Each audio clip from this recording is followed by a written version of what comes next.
regional response mechanism on standby to support Guyana, even as the country continues to be impacted by heavy rainfall and flooding. CARICOM Secretary General says the region should be concerned about G7 agreement on minimum global tax levy. And the Right Honorable Dame Janet Bostwick of the Bahamas is the recipient of the 13th CARICOM Triennial Award for Women.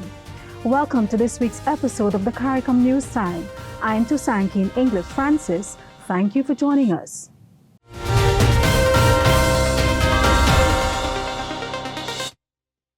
The Caribbean Disaster Emergency Management Agency has placed the regional response mechanism on standby to support Guyana, even as the country continues to be impacted by heavy rainfall and flooding. On June 11, Director General of Guyana's Civil Defense Commission, Lieutenant Colonel Kester Craig, updated CDEMA and the United Nations Resident Coordinators' offices in the Caribbean on the situation, which has been declared as a Level 2 national disaster by President of Guyana, His Excellency Irfan Ali. A Level 2 disaster means that the event is within the country's capacity to respond, but external assistance is also needed. As the government responds to alleviate the impact of the disaster, the National Assembly approved $10 billion Guyana dollars to support relief and recovery efforts.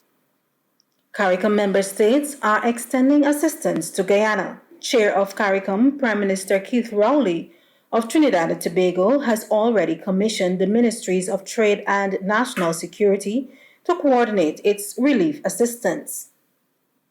The flooding situation in Guyana is coinciding with Exercise Trade Winds that was launched in Georgetown on the 14th of June. Chief of Staff of Guyana's Defense Force, Brigadier Godfrey Bess, was hopeful that during the U.S.-sponsored multinational exercise, local troops would receive training in best practices in handling national disasters.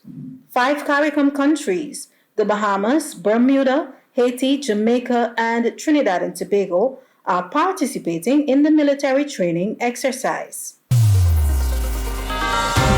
CARICOM Secretary General Ambassador Erwin LaRocque says the region should be concerned about the soundings of G7 finance ministers' agreement to reform the global tax system by the introduction of a global minimum corporate tax rate for multinational entities.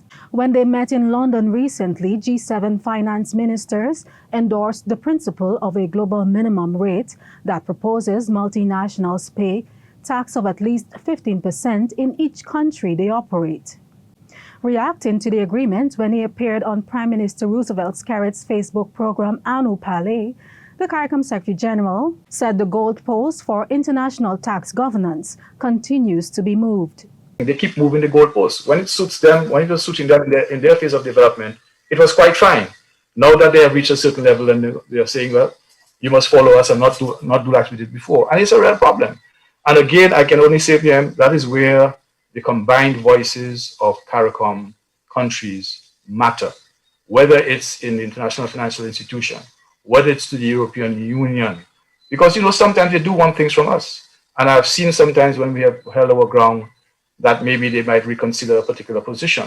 And I think we have to recognize that the strength that we have, our combined strength is greater than the sum of the individual member states. It is greater.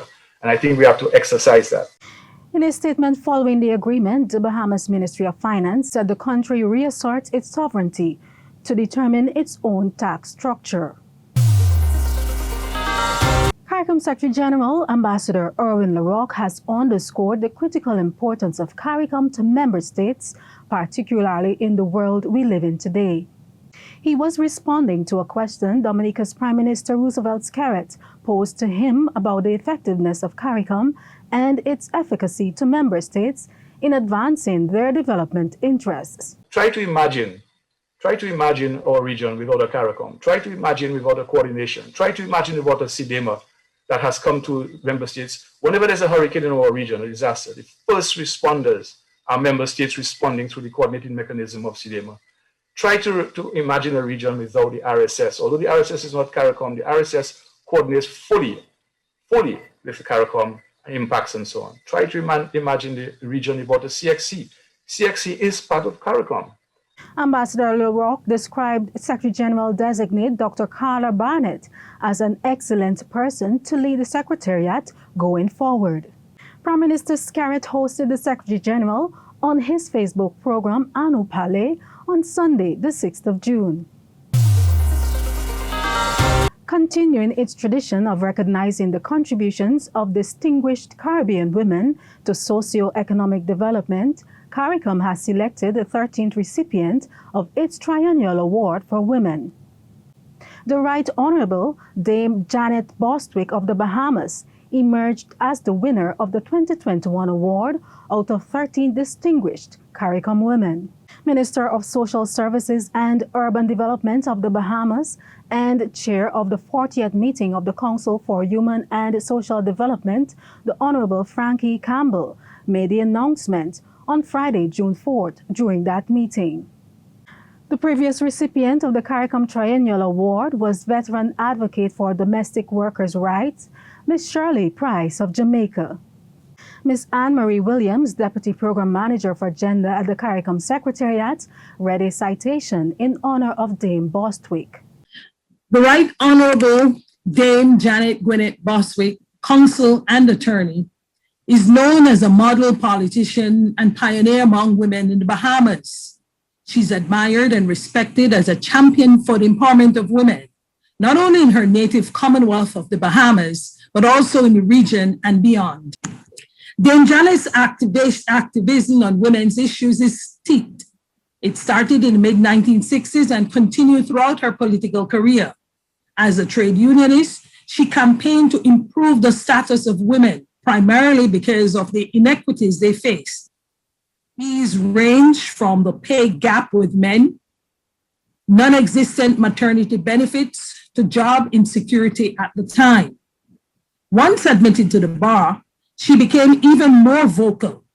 She advocated to audiences in churches, women's groups, and unions for more participation of men in the rearing of their children, increased maintenance, and for a resolution of issues associated with children born out of wedlock, included improve custody and the administration of justice for children and young people, and for changes in legislation around sexual offenses, domestic violence, and matrimonial matters. While the COVID-19 pandemic has wreaked havoc on women's lives and they have been on the front lines of the response as nurses and healthcare workers, they are noticeably absent in recovery committees and processes. Minister of Social Services and Urban Development of the Bahamas, the Honorable Frankie Campbell, made this observation in his address on Thursday, the 3rd of June, as chair of the 40th meeting of the Council for Human and Social Development, COSOD. We should ensure that women are included in the response and recovery decision-making, whether at the local, municipal, or national levels. This inclusive approach, coupled with transformational measures such as gender-responsive budgeting, will lead to better outcomes for all of our societies. At the meeting, CARICOM ministers with responsibility for gender issues agreed to implement gender-sensitive responses and support programs and partnerships to address the special needs of women and other vulnerable populations impacted by the COVID-19 pandemic.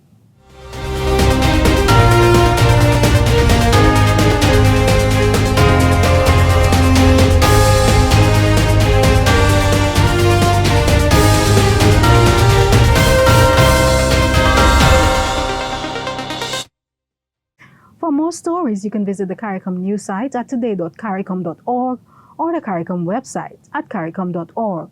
Like our Facebook page, follow us on Twitter, and be sure to subscribe to our YouTube channel.